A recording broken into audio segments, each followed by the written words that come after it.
오늘 본문은 주님의 소년기에 있었던 아주 중요한 한 사건을 다루고 있습니다.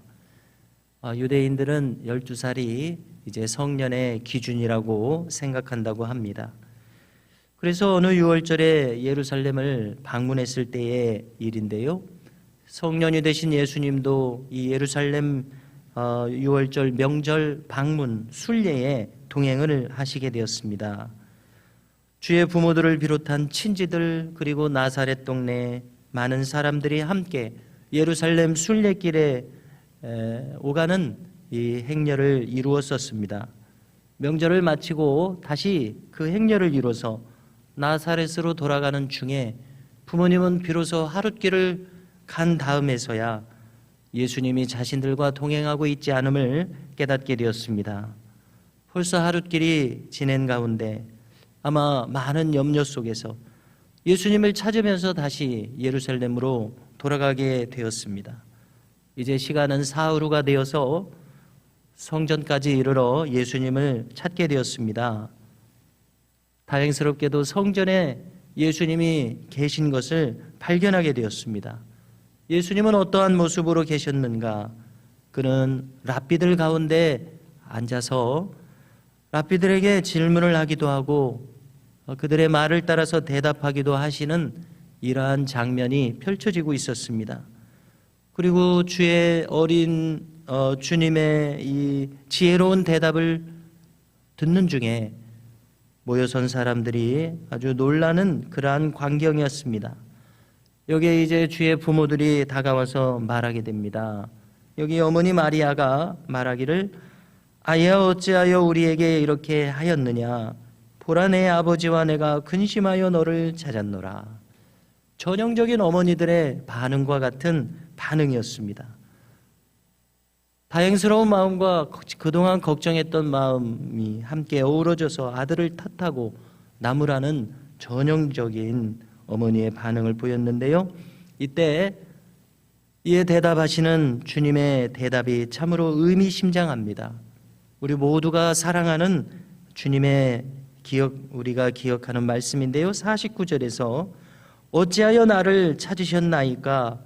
내가 내 아버지 집에 있어야 될 줄을 알지 못하셨나이까? 반문하는 모습입니다. 반복한다면 내가 내 아버지 집에 있어야 될 줄을 알지 못하셨나이까? 여기 이 내 아버지 집이라는 표현을 우리가 주목하게 됩니다. 이것은 하나님의 성전을 가리키는 말 아닙니까? 내 아버지 집. 우리식으로 말하면 교회를 가리키는 참으로 소중한 말입니다. 이것은 주님의 입술로부터 나온 소중한 고백이었습니다. 그런데 또 중요한 것은 주님의 고백일 뿐만이 아니라 우리의 마음과 입술에서도 나와야 할 아주 소중한 고백이 되고 있습니다. 성도라면 누구나 진실 어린 마음으로 이 고백이 나와야 할 것입니다. 저 성전은 바로 내 아버지 집이라는 이 고백 말입니다. 자, 예수님은 성자 예수님이십니다. 인간의 몸을 입고 어린아이로 태어나서 이제 소년에 이르신 예수님은 한 점도 거짓이 없이 바로 정확한 인간 그대로의 모습이셨습니다. 그러나 동시에 인성과 신성이 함께 계시는 신비로운 모습으로 저 영원한 하나님의 아들 독생하신 성자 예수님이기도 했습니다. 그래서 내 아버지 집에 내가 있어야 한다라는 이것은 이 성자 예수님의 정체성에 부합한 더 이상의 고백이 없는 정확한 표현이라고 생각됩니다. 하나님의 아들이시니 마땅히 하나님 아버지 집에 있어야 하는 것은 너무나도 당연한 일입니다. 주님의 정체성에 맞는 바로 그 자리에 우리 주님이 계시는 그러한 장면이었습니다. 그래서 이러한 사실은 우리에게도 참 중요한 응답을 촉구하는 대목이 되고 있다고 생각합니다. 우리도 우리 자신의 정체성에 대해서 묻고 답해야 할 것입니다. 우리의 정체성은 무엇입니까? 우리도 하나님의 자녀들이요 하나님의 종들이며 그분의 백성들입니다. 그러므로 우리도 이러한 우리의 정체성에 부합한 자리에, 그것이 영육 간에 무엇이 되었든지 간에 그 부합한 자리에 있어야 한다는 것은 너무나도 자명한 일입니다. 그러나 많은 인류가 있지만은 하나님의 자녀된 정체성에 부합하게 꼭 맞는 그 자리에 있는 사람들이 얼마나 되겠습니까?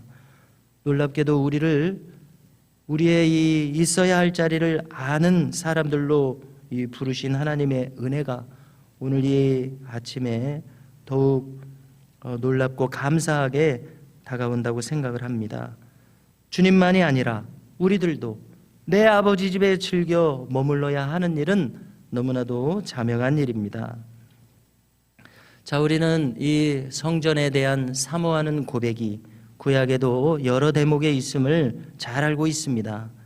그 중에서 먼저 떠오르는 유명한 대목은 바로 다윗의 고백입니다.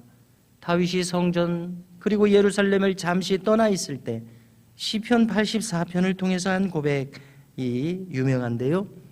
배경을 보면 아들 압살롬의 추격을 피해서, 그 반역을 피해서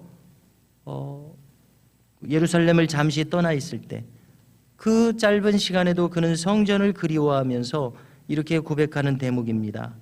나의 왕 나의 하나님 만군의 여호와여, 주의 제단에서 참새도 제 집을 얻고 제비도 새끼들 보금자리를 얻었나이다. 이런 고백 말입니다.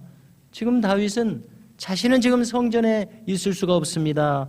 그러나 저 번제단에 참새도 제비도 거기에 이 둥지를 틀고 있는 그 모습, 그 미물이 부러울 정도로 주의 성전을 그리워하는 이러한 아름다운 문장을 우리가 대하게 됩니다.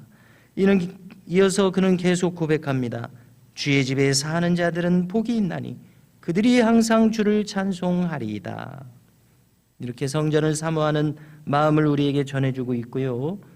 또 다른 인물 다니엘을 또 생각해 봅니다. 그는 하루 3번 하나님께 기도하기를, 그냥 기도하는 것이 아니라 창문을 저 예루살렘 성전이 있는 곳을 향하여 열어놓고 하루 3번을 기도했다고 기록합니다. 왜 굳이 성전 방향을 향해서 문을 열어놓고 기도합니까? 그것이 바로 내가 찾는 하나님, 내가 사모하는 하나님의 임재가 약속된 곳이 바로 그 성전이기 때문에 그런 것 아닙니까? 이렇게 참 성도들은 하나님 아버지 집을 늘 그리워하며 사모하는 모습을 우리에게 보여주고 있습니다. 우리도 이들의 발자취를 따라 행해야 마땅하다고 생각합니다. 왜냐하면 그곳에 하나님의 응답하심이 있고 임재가 있기 때문에 그렇습니다. 내 집은 만민이 기도하는 곳이라. 기도가 무엇입니까? 하나님을 만나서 교통하는 것이 곧 기도 아닙니까? 만민이 기도하는 집, 우리가 항상 사모해야 할 하나님의 집입니다. 자, 이제 오늘 본문 마지막 대목을 보면 부모님을 만나 함께 나사렛에 내려가신 주님의 성장 과정이 한마디로 요약되고 있습니다. 주님은 순종하여 받드시더라, 이렇게 기록합니다. 그리고 주의 모친 마리아는 지금 되어진 모든 일들과 말들을 마음에 간직했다고 기록합니다. 그리고 예수님은 지혜와 키가 자라가며 하나님과 사람에게 더욱 사랑스러워 가시더라 전하고 있습니다. 주님의 이 영육 간의 성장이 주변 사람들을 기쁘게 하고 하나님을 기쁘시게 했다는 보고입니다. 우리도 마찬가지일 것입니다. 우리도 영육 간에 더욱 성장하는 모습을 가지게 될 때에 주변 사람들에게도 기쁨이 될 것이요 하나님께도 더욱 기쁨이 될 것입니다. 우리에게도 주님과 같은 이와 같은 은혜가 오늘 우리에게도 펼쳐지기를 간절히 소망합니다.